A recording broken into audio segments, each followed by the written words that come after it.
प्राचीन काळापासून भारतीय आध्यात्मिक अभ्यासामध्ये सौंदर्य जोपासणे हा देखील एक आवश्यक गुण मानला गेला आहे. आज सौंदर्य या शब्दाबाबत समाजात जी काही धारणा आहे त्याबद्दल काहीही सांगता येत नाही, परंतु प्राचीन काळी सौंदर्याबाबत ऋषीमुनींच्या मनात कोणताही द्वंद्व नव्हता. न त्यांना कधी सौंदर्य उपासना हे कधी अश्लील कल्पना वाटली. हेच कारण आहे की प्राचीन ग्रंथामध्ये अप्सरा ही सौंदर्याची मूर्ती मानून सौंदर्याची पूजा करण्याचा प्रयत्न केला गेला आहे. कारण स्त्रीच्या माध्यमातून सौंदर्य तिच्या उत्कृष्ट रूपात प्रकट होऊ शकते. आणि जगातील 3 अद्वितीय सौंदर्याचा विचार केला गेला, ज्यांची नावे उर्वशी, रंभा आणि मेनका आहेत. त्यापैकी उर्वशीचे नाव सर्वोच्च आहे.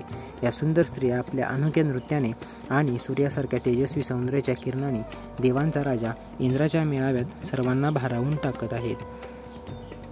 उर्वशीबद्दल धर्मग्रंथात असे म्हटले आहे की हजारो वर्ष उलटून गेली तरीही ती अजूनही 18 वर्षाची मुलगी आहे.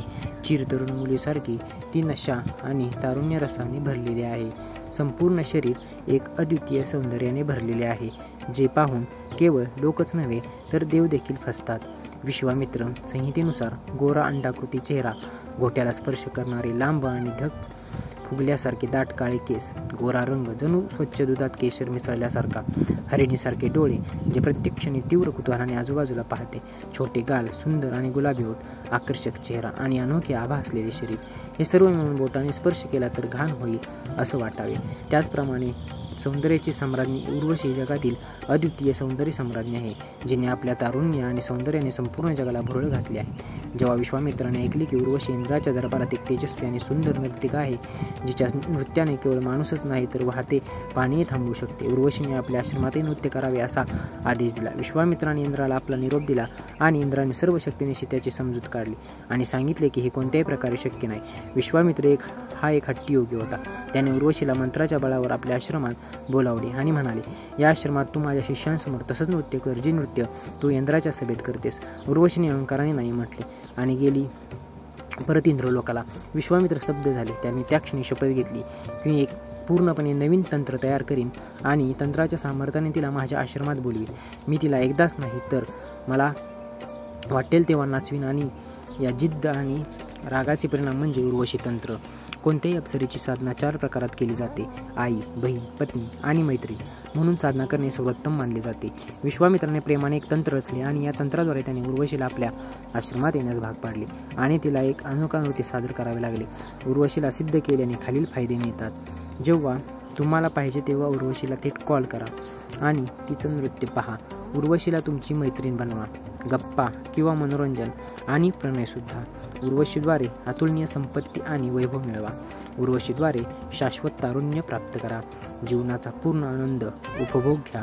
उर्वशीला सिद्ध करून हव्या त्या गोष्टी आणि सुख प्राप्त करता येते.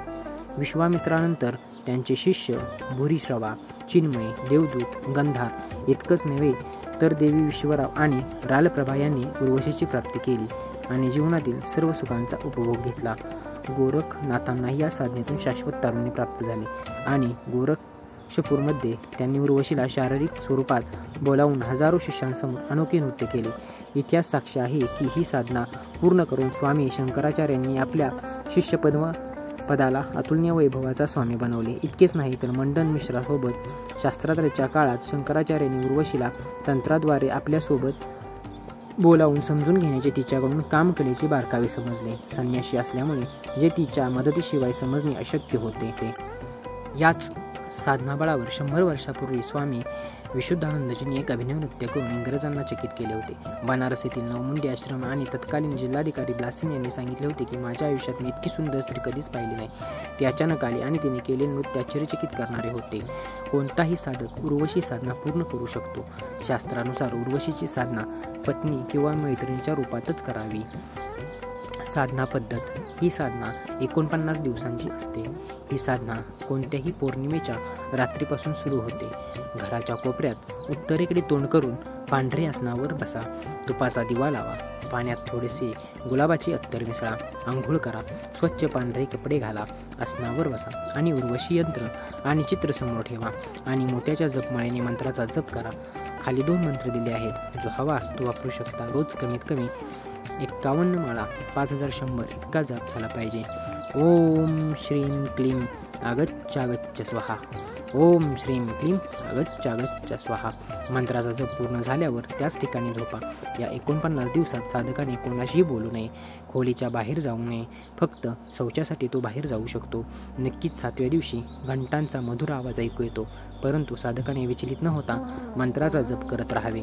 21व्या दिवशी अनोखा सुगंध पसरल्याचा भास होईल. यानंतर असा सुगंध दर दिवशी येत असेल. 36व्या दिवशी अद्वितीय सुंदरी येऊन आसना शेजारी बसल्याचा भास होईल, परंतु साधकाने अस्वस्थ होऊ नये आणि मंत्राचा जप करत राहावे. 47व्या दिवशी साधकाची परीक्षा सुरू होते आणि ती शारीरिकरित्या उपस्थित होऊन साधकाच्या मांडीवर बसते. तरीही साधकाने विचलित होऊ नये किंवा लैंगिक उत्तेजना येऊ नये.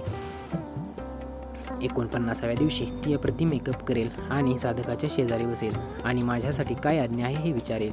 तेव्हा साधक म्हणेल की माझी पत्नी बनून मला आनंदी कर. मग साधना परिपूर्ण होते आणि साधकाला आयुष्यभर आनंद, काम आणि संपत्ती प्रदान करत राहते.